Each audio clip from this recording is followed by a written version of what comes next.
Je vous le disais tantôt, la saison de vélo a démarré sur les chapeaux de roue, c'est le cas de le dire. Il fait peut-être un peu moins beau ces jours-ci, mais c'est pas grave parce que les vélos sont sortis.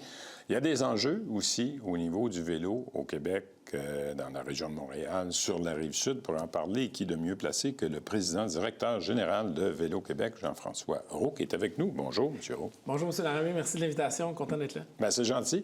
Écoutez, il y a la semaine dernière, il y a une dizaine de jours, on recevait un policier de l'agglomération de Longueuil, oui, qui nous parlait des enjeux sur les pistes cyclables. On en parlera tantôt parce que je pense que vous le vivez. S'il y a quelqu'un qui le vit, c'est bien vous autres, Vélo Québec, que ce soit Montréal, aux Rives-Sud, aux Rives-Nord, là, vous avez vous avez les mains un petit peu partout et les pieds aussi. Parce que je regardais Vélo Québec, je le disais juste avant qu'on débute l'entrevue, je pensais pas que vous étiez gros de même. C'est énorme, Vélo Québec, c'est 58 ans d'abord d'existence. Vous emmenez large parce que je voyais que vous avez plein de branches, dans le fond. Bien, Vélo Québec, c'est un organisme à but non lucratif dont la mission est de développer la culture du vélo pour toutes et tous partout au Québec. Puis dans le fond, la culture du vélo, c'est quoi? Bien, c'est tout ce qui rend le vélo simple et facile. J'ai envie de dire, le Vélo Québec moderne a été créé avec l'établissement du Tour de l'Île en 1985. Oui. On célèbre la 40e édition cette année. Puis l'idée, c'était de montrer que le vélo pouvait être un moyen de transport en ville. Puis ensuite, on a développé le grand tour, puis les voyages, en fait. Mais l'idée, c'est à travers toutes nos activités, d'être capable d'accompagner les gens pour qu'ils puissent choisir le vélo, que ce soit dans leur déplacement au quotidien, pour le voyage ou pour le loisir. Oui, et Dieu sait que à peu près tous les axes sont développés chez vous. Parce que je regardais, vous avez, oui, Vélo Québec, c'est la base, mais vous avez Vélo Québec Association, Vélo Québec Édition, Vélo Québec Événement, Vélo Québec Voyage. Vous touchez un petit peu à tout au niveau du vélo. Puis, oui, vous êtes un OBNL, mais un OBNL qui engage pas mal de monde aussi. Bien oui, on a une équipe de 80 personnes permanentes. C'est des gens 80 engagés. Personnes. 80, oui, c'est des gens engagés qui mettent tout leur cœur dans leur travail. Puis en fait, j'ai envie de dire, ces différentes activités-là, c'est vraiment pour créer des opportunités pour les gens de découvrir le vélo ou de faire du vélo. Parce que le vélo, je dis souvent, c'est une solution simple à des problèmes complexes, que ce soit l'environnement, la mobilité, la santé. Puis dans le mois du vélo, on parle de la santé cette année. On est dans le mois du vélo. Exactement. Puis l'économie aussi. L'économie, l'argent que le vélo laisse dans les poches de ceux qui le pratiquent, l'argent que le cycliste va dépenser dans les entreprises touristiques ou même pour les municipalités. On parle du coût des infrastructures. En fait, construire une piste cyclable, c'est pas mal moins cher que construire une route. Oui, puis ici en Montérégie, particulièrement, on a des circuits de vélo. Le vélo fait partie de l'industrie touristique de la Montérégie là, de façon indéniable.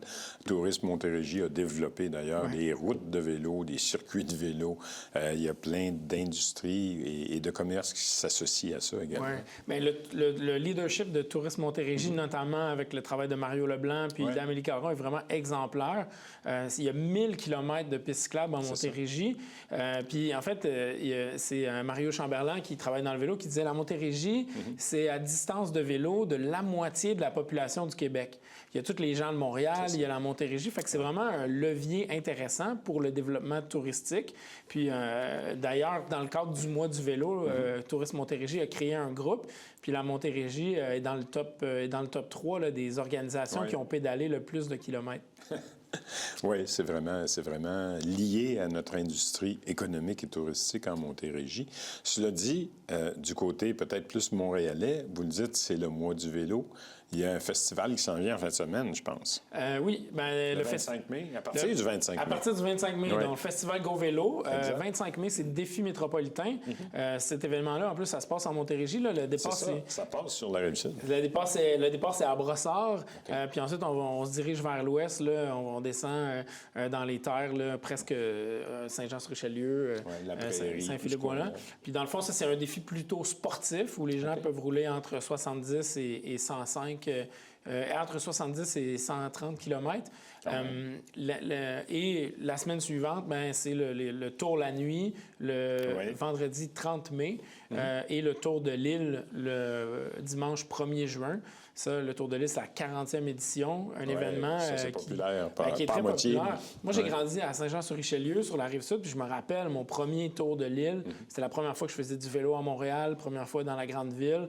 67 km, première fois que je faisais cette distance-là. Donc, c'est un événement, tu sais, beau cuisse, s'en rappelle encore.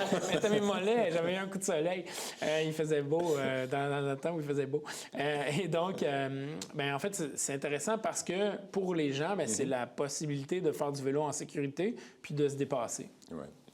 Vous avez aussi mis, je voyais, toujours au Vélo-Québec, vous avez mis un programme, je pense, qui est déjà adapté. Il y a des gens de la Rive-Sud qui s'en occupent aussi. Cycliste averti. Oui. Ça, je pense qu'il y a eu du développement l'année passée ou il y a 2 ans du côté du Mont-Saint-Bruno.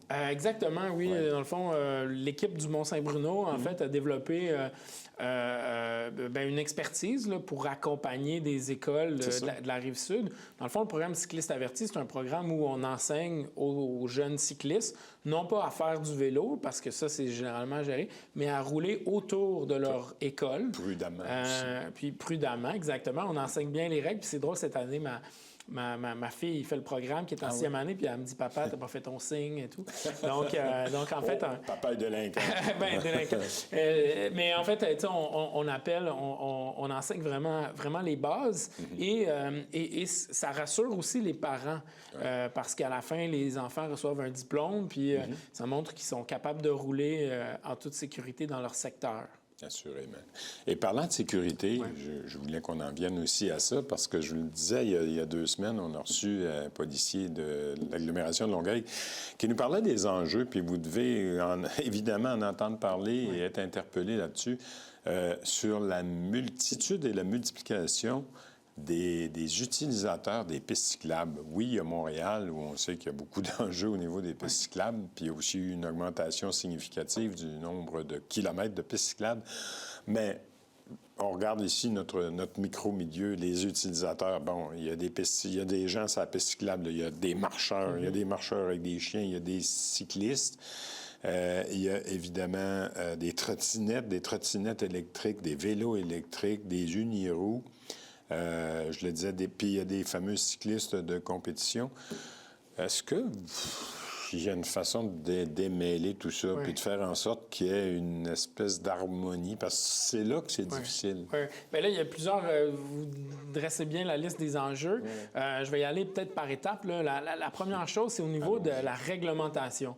En février 2021, le gouvernement fédéral a transféré la responsabilité de définir c'était quoi un vélo à assistance électrique aux provinces.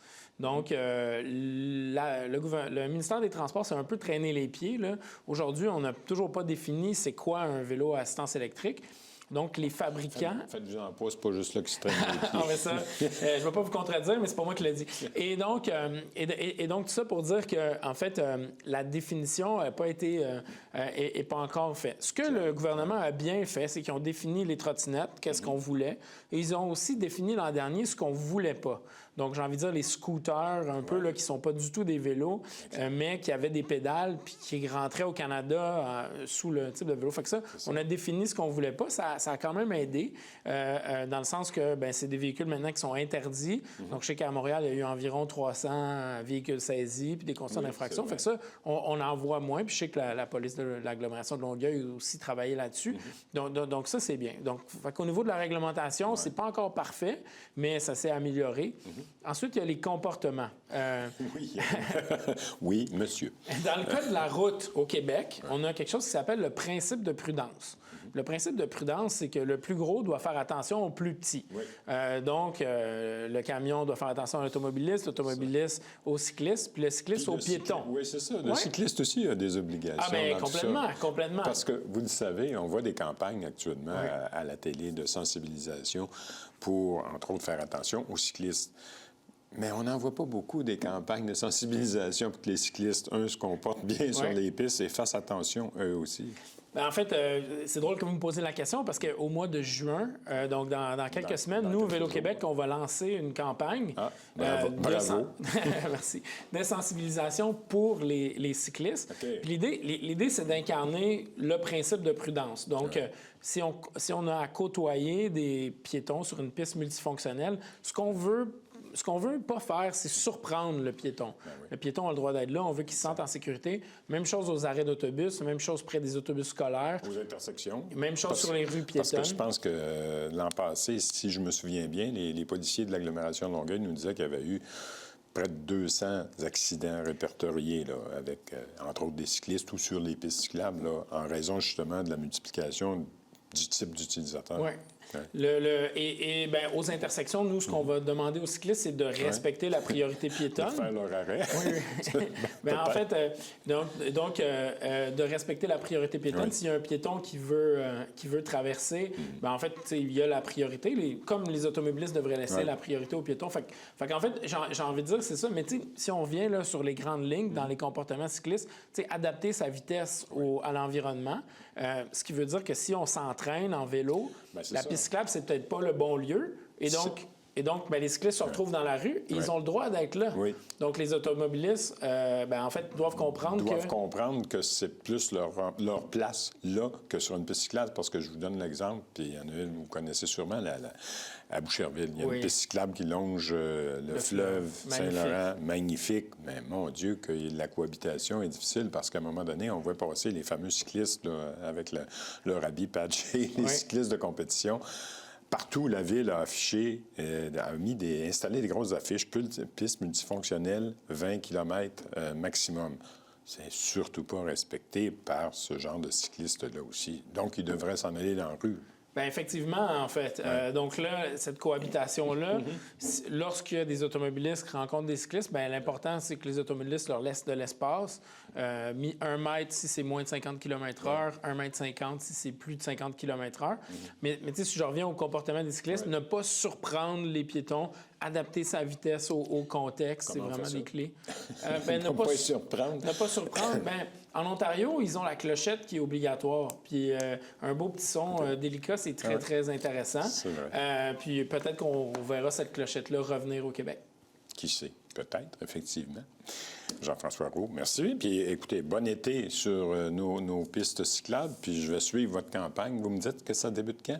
Ça débute à la mi-juin. On vous tiendra informé. C'est gentil. Merci beaucoup. Merci, bonne journée. Bon été sur les pistes cyclables aussi de la Rive-Sud et de la Montérégie. Merci. C'est tout pour nous cette semaine. Écoutez, vous le savez, on vous revient la semaine prochaine, bien évidemment, mais j'avais aussi un petit message à la fin parce que j'ai des amis de la communauté cambodgienne de la Rive-Sud qui me demandent de souligner que c'est le festival Champa en fin de semaine. La communauté cambodgienne est quand même importante sur la Rive-Sud. On sait qu'il y a une 50aine d'années, là, il y a eu le fameux génocide avec les Khmers rouges.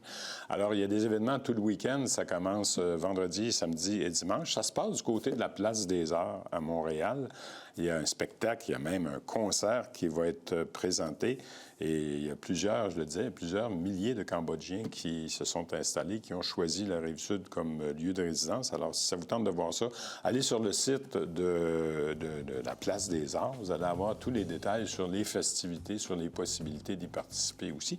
Cela dit, je vous donne rendez-vous, vous vous en doutez bien, jeudi prochain. Entre autres, Jacques Lemire, le chef de l'opposition à la Ville de Longueuil, va être avec nous. Il paraît qu'il y a des annonces importantes à nous faire. Également, Andréane Paris, la directrice générale du groupe d'environnement de la Montérégie. Et Jean Melançon, le chef des pompiers de Longueuil, est avec nous.